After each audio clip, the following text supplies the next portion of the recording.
Ingeta, la famille Bokota,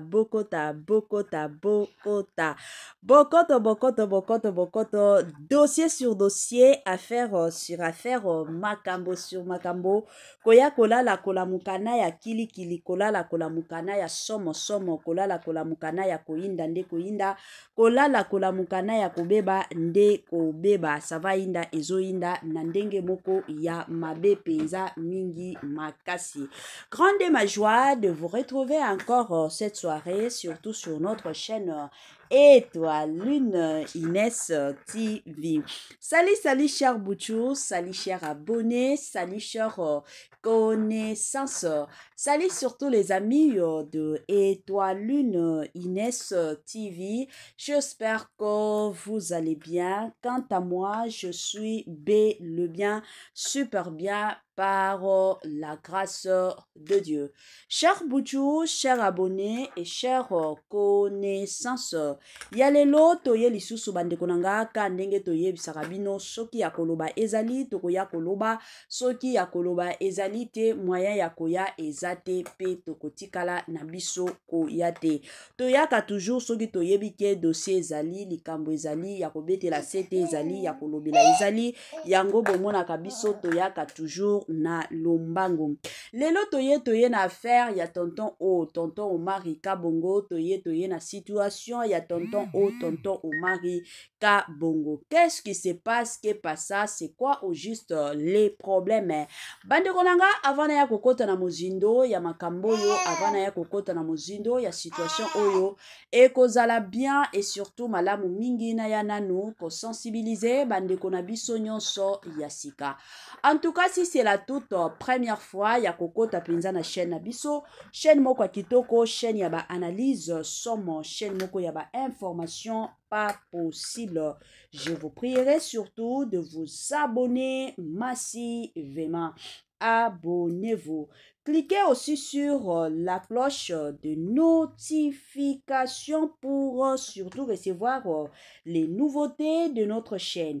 Aimez la vidéo, la famille, commentez et partagez. Et kosala biso oyo penza tolobaka na biso chaque jour, chaque minute et pourquoi pas chaque seconde. Tokos makasi. Bambote nanga na yemoko linda bukulu ya balinda. Bambote na Madame Gracia Mpoi na pesi bambote na Mama Lisi mpito ya balisi. Bambote nanga na mama chérie, mama d'amour, Mama Eugénie Zemanga. Na pesi bambote na Franesse NM, Franciel NM et pourquoi pas leur tonton international, tonton Amos Kazadi, sans oublier Madame Naz Kazadi na système moko ya kitoko pe na système moko ya malamu. Voilà. La famille eza ya koindawa, la famille eza ya kobebawa, la famille eza ya somo, la famille mokili mawate.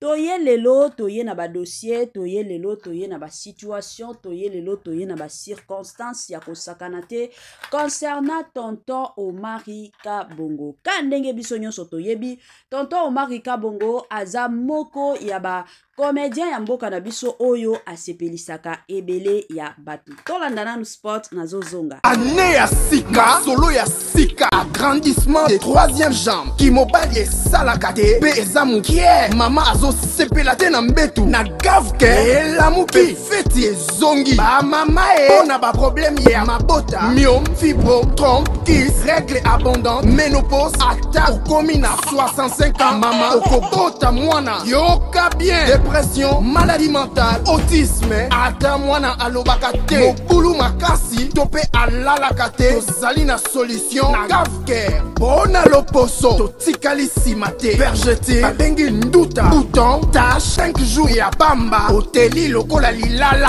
teint uniforme, tozali na gamme complète, ya kopakola, ya injection, ya comprimé, ya suppositoire, esengo ezali, mama, olingi ovindisa, tolo pesima, sans opération, benga bis biso na lombango. Papa, mama, yo oyo otungisama mingi na maladi ya hémorroïde interne to pe externe. Yoka na 2 jours ya bamba omoni changement ya solo. Ebongo na bokono ya diabète, AVC, tension to pe obésité. Gavker Kolo solution. Perte de poids naturellement au kokota salle de sport teo. Na kisi ya comprimé pe injection na Gavker ozongi mobimba.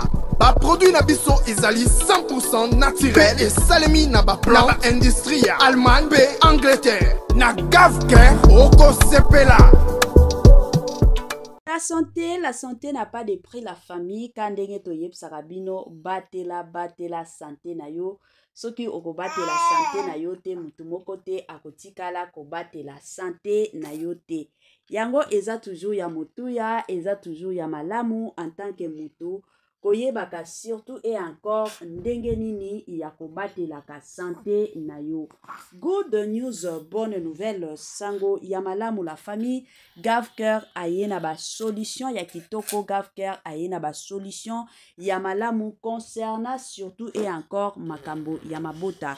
Toyebike ba couple belé basi ba panzani basi ba kabwani. Pourquoi? Parce que moi si azoko kakokumba zemite mobali pe de son côté komi komo na kino tana ye ezole kaka ba camarade nyonso baboti bandeko na ye nyonso baboti mais ye na couple na ye herbo susu azobota te komi kopesa mwa mbutu yango Gavker ayelimino ba solution ya makasi concernant surtout et encore makambo ya mabota pona bandeko na biso o nyonso bazana besoin ya mabota. En tout cas bobenga biso na ba numéro oyo ezole kaka na ba bande d'écran na bino moko zala en contact direct na Gavker. Voilà.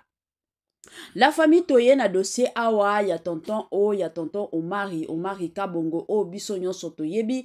Omari Kabongo aza moko ya ba comédien ya mboka na biso ba o basalaka kino théâtre ya mboka na biso ekende nango liboso. Théâtre ya kombo na ya Kongo na biso epesa mape kombo tonton Omari aza parmi bato o basimba théâtre penza na maboko mibale et puis théâtre pe etosa bango.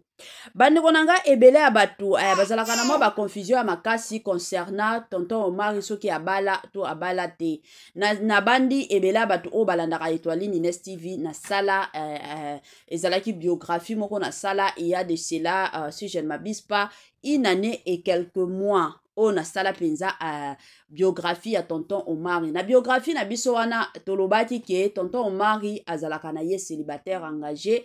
Tango toloba célibataire engagé aza motu oyo aza na mwasi te mais akoki kozala na ye na mwa copine na ye mwa chérie na ye kandenge ezalaka azalaki na ye bongo.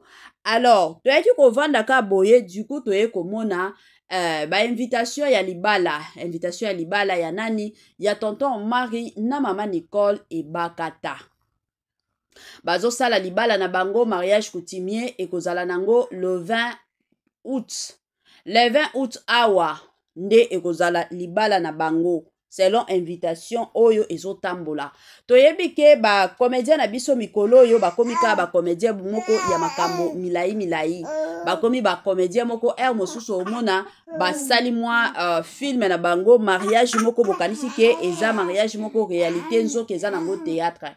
Alors eye kosala mwa mbutu epai ya bandeko na biso mosusu bazomituna eske eza ya solo eza libala balingi babala to eza nango libala te ka ndenge boyebi. La famille tomoni pe de l'autre côté il y a de ces personnes o baolobaka keno Omari azalaka homme marié asi abala na ebite bino bomona Omari abala wapi ba o bao commenter keno Omari asi abala.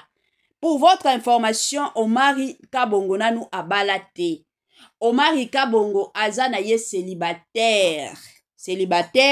Alors soki makambo oya liba parce que tozo kota na mozindo pona koyeba makambo yango ya libala ya ye na mama ebakataka ndenge ba invitation ezobima soki eza ya solo.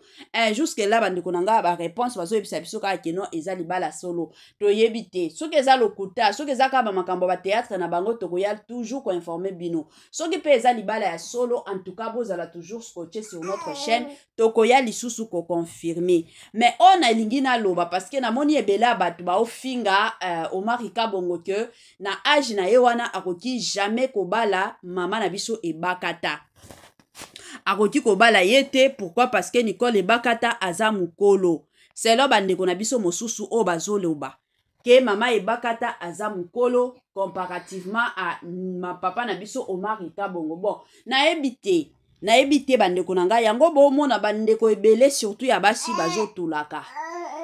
Yango bomona ebele ya basi lelo bakomi kotula. Pourquoi? Parce que basi ebele bazomona kaka pour que na bala, pour que na kota na relation amoureuse, il faut kaka mobali azala mukolo yanga. Soki aza mukolo nde tokobalana, soki aza mukolo nde tokokota na relation amoureuse. Mais la plupart ya batu bazobosana keno la bolingo ekipaka nango agité. Il suffit kaka soki bolingani, soki bolingo eza entre bino mibale, c'est fini bobalani na bino boke kovanda na ndako na bino. Yango ebele ya batu bazobosanaka. Yango bomona lelo basi ebele oyo bazotulaka. Soki botali tonton Omari, ata soki libala ngo oyo eza libala ya solo, bazobalana. Nga na omona nanga problème te. Tonton Omari aza mwana mukete. Tonton Omari aza na ba age ya ba grâce luzolo te. To ba age ya ba Ronel te. To ba age ya ba Sheila te. Mais tonton Omari aza mutu moko asi akoli. Aza ya kokola na age na ye wana aza libre kosala choix. Parce que ndenge toyebi, soki lelo oyo eza sire, eza vrai que tonton Omari azobala ebakata. Cela veut dire que amoni penza ke ebakata aza mwasi ya libala. Comparativement ya basi nyonso o alinga, basi nyonso o abima na bango. Tokoki jamais koloba te ke non na batan o nyonso. Omari Kabongo atikala kozala ka ye moko, c'est faux et archi faux. Omari Kabongo atikala kozala ye moko te na vi na ye. Azalaki ka na moi chéri moko boye quelque part. Alors, peut-être na ba chéri wana nyonso amoni na ye bolingo ezate. Bolingo ya solo. Mwasi oya koti kovandisa na ndako libala po na ye amoni ke eza ebakata. Yango a préféré na ye abala ebakata. Yango bandeko nanga na koya nanu kofongola mwa parenthèse koya komeka kopesa ka conseil na bandeko na biso mosusu. Na ye kopesa bino conseil surtout bandeko na biso ya basi. Lelo basi ebele bazotulaka. Pourquoi? Parce que bango bazotala soki alingani na mobali wana il faut azalaka mukolo. Il faut kako zala mukolo. Peut-être Nzambe akoma na ye a planifié que no yo na mobali kingandi bokobalana. Bien que mobali wana peut-être kaza mwana muke ya yo à 5 ans, peut-être qu'à 6 ans. Mais tout le monde a battu ebele babalana. Mindele kutu n'en parlons même pas. Au mona maman mundele ya 50 ans yo ko balana na mobala 40 ans bazo vivre. Bazo vivre na bango très bien. Comme si de rien n'était, bazo savourer bolingo na bango. Ebela batu bakoya koyebisanga ke non biso toza ba africain, toza ba bantu, est-ce que vous savez qu'il y a beaucoup de bantu lelo oyo bazo bala na ezo kipaka lisusu te. Moi si azana 40 ans ke ko bala mobala azana 35 ans. Et puis ce ko vandi na ndako wana, oke ko visiter na bango okomona ke il y a de la soumission dans cette maison. Il y a de l'amour dans cette maison. Il y a du respect dans cette maison. Pourquoi? Parce que mutu na mutu ayebi place na ye. Ce qui est important, c'est que moi si ayebi ke nga naza mwasi. Mutu na ndako eza mobali, c'est fini. Ekipaka nango agité. Bolingo ekipaka nango agité. Roki ko kende ko bala mwana muke. Mais azo mankaka yo ba respect. S'il s'agit que a finga yo na miso abato ko finga, est-ce que boyebi ke eza na basi o ba finga ka mibali na bango na présence ba camarade ba kipaka na bango te. S'il s'agit que aya ko finga mobali na ye na présence ya ba camarade na ye ako finga. S'il faut que a répondre mobali na ye na présence ya ba camarade na ye ako finga. Eza na basi baza boye to mona bango, to mona kabiso nyonso bango. Wana kutu kotala ekari ya mobali na ya mwasi aza mwana mke mobali aza mukolo. Mais mwasi si saja koya ko sabola mobali, akoya ko sabola, akotala ta kutu teke no, oya aza mobali, aza pe mukolo nanga akotala ngote. Yango nga na lobaka toujours et encore makambo bolingo. Eza makambo moko oyo tokoki jamais koya koloba teke no, mutu ya ajo na mutu ya ajo yo bakoki kolingana tete. Ezo dependre na bolingo na bino. Ezo dependre na o motema eponi. Neti motema ya tonton na biso Omar Kabongo soki eponi ebakata. Biso toza banani to ya ko empêcher bolingo na bango. Biso toza banani to ya ko boya bolingo na bango.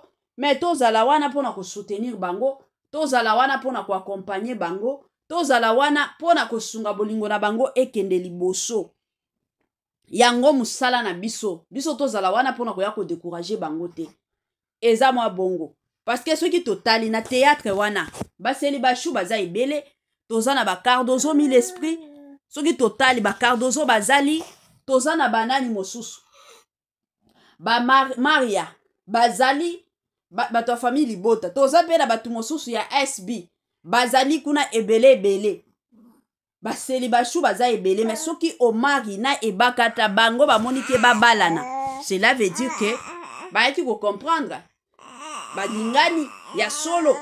Biso tokoya ko interdire bango na ndenge nini. Na landa jour mosusu ntango nasala analyse, nasala plutôt biographie ya tonton Omari. Eza na bandeko na biso moko ya poto ya basi babenganga baloba mama Etoiline yango Omari atikalika na buzoba, akomika mobala buzoba yango akotikala kobala te. Na tuna ba mama wana ke atikala kobala te, bolingi boloba nini na makambo nyonso. Balobi tomekaka ya ta soki ozomeka kobenga ye abala alingaka na ye te. Donc cela déjà prouve que tonton Omari aza mobali moko azalaka sérieux, parce que biso nyonso toyebi la plupart ba comédien na biso surtout ya mibali bakota na babuzoba ya basi ya poto, bakota na babuzoba pas possible na basi ya poto. Mais soki toye komona Omari basi ya poto déjà bazolobela ye bongo, babando proposer ye bolingo, Omari azoboyaka, cela veut dire que azalaka sérieux, ayebi oyo alukaka na vie na ye. Parce que toyebi biso nyonso basi ya poto bango bakomi komibala bango moko, basi ya poto bango nde balingaka ba comédien na biso par force. Eza te ke no ba comédien na biso nde balingaka bango te, bango moko nde balingaka ba comédien. Basi ya poto bakoma na bango bongo, ekoma na ngo bongo la famille, basi ya poto bakomi ka bongo. Alors soki lelo tokoya komona Omari ka bongo atikala kolinga basi ya poto te, cela veut dire que aza sérieux, ayebaki oyo abandaki koluka na vie na ye, ayebaki oyo abandaki kolinga na vie na ye. Ti lelo oyo soki Omari ake kobala ebakata, cela veut dire que nde place motema na ye ezali, nde mwasi oyo amoni ke no mwasi nanga oyo tokokola na ye bakokunda biso, eza mwa bongo. La famille nga nalobaka toujours mwasi nde atulaka, mobali atulaka te.